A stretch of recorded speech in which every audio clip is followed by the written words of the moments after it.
আসসালামু আলাইকুম ভিউয়ার্স, আশা করি সবাই ভালো আছেন। আলহামদুলিল্লাহ, আপনার দোয়া আর ভালোবাসা আমি অনেক ভালো আছি। আরিশা কুকিংয়ে সবাইকে স্বাগতম। তো লাউ দিয়ে শিং মাছ রান্না করব, সেটাই আপনাদের সাথে শেয়ার করব যে আমি কিভাবে রান্না করি। তো প্রথমে একটা কড়াইতে তেল গরম করে নিছি, পেঁয়াজ কাঁচামরিচ দিয়ে ভেজে নিব।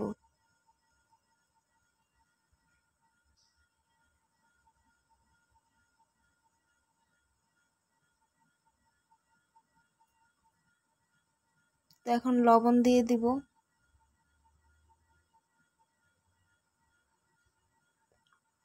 লবণটা দিয়ে ভালো করে ভেজে নিতেছি পেঁয়াজগুলি। পেঁয়াজ ভাজা শেষ, এখন আমি আদা রসুন বাটা দিয়ে একটু ভেজে নিব। আদা রসুনের একটা কাঁচা গন্ধ থাকে, সেই গন্ধটা জানি না আসে, তাই হলুদের গুঁড়া দিয়ে দিছি, মরিচের গুঁড়া। আর মরিচটা আমি অল্পই দেব, লাউতে একটু মরিচ অল্প দেওয়া লাগে তাই। আর ধনিয়ার গুঁড়া দিয়ে দিছি। আর লাউয়ে যত মশলা একটু কম খাওয়া যায় ততই ভালো লাগে।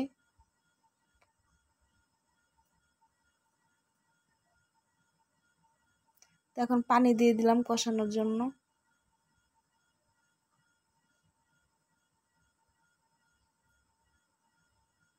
তো মশলাটা কষানো শেষ, এখন আমি মাছ কষাবো, তাই এখানে মাছ কষানোর জন্য একটু পানি দিয়ে দিছি।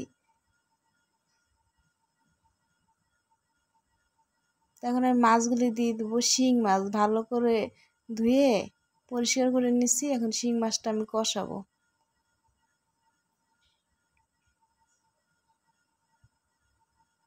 ঢাকনা দিয়ে ঢেকে কষাবো।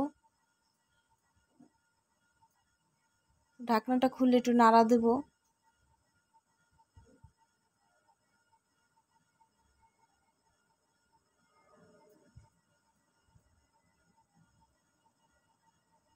আবার ঢাকনা দিয়ে ঢেকে দেব।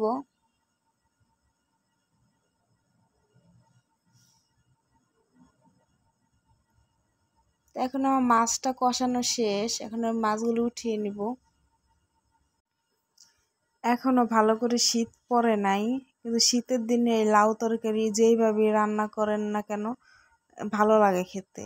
আমি তো লাউ খুব পছন্দ করি, মাঝের মধ্যে বাসায় এনে রান্না করি।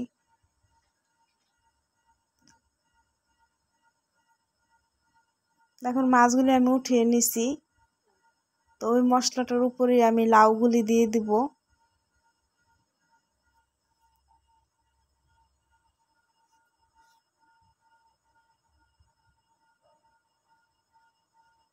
অনেক আপুর আছে আমাকে সুন্দর সুন্দর কমেন্টস করেন, আমার খুব ভালো লাগে কমেন্টসগুলি পড়তে।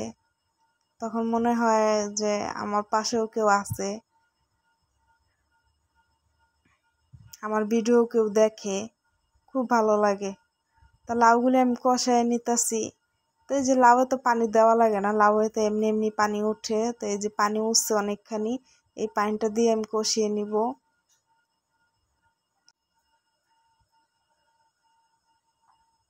এখন ঢাকনা দিয়ে ঢেকে আমি কষিয়ে নিব লাউগুলি। তো এই যে ঢাকনাটা খুলে লাউটা এই যে কষানো শেষ। তো এখন আমি একটু পানি দিয়ে দিব, কারণ অনেকগুলি পানি উঠছে, তো আর অল্প একটু পানি দিয়ে দিব। যারা আমার ভিডিওটি দেখতেছেন তাদেরকে অসংখ্য ধন্যবাদ। আমার পুরো ভিডিওটাই দেখবেন, স্কিপ করে দেখবেন না।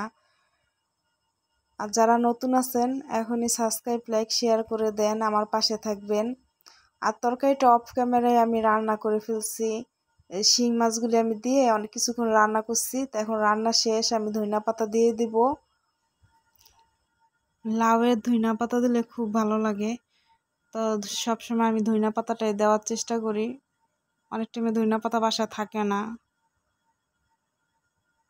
আর লাউয়ের ভিতরে ধনিয়া পাতাটা দিলে অনেক ভালো লাগে। আমার রান্না শেষ, এখন আমি পরিবেশন করব। সবাই ভালো থাকবেন, আল্লাহ হাফেজ।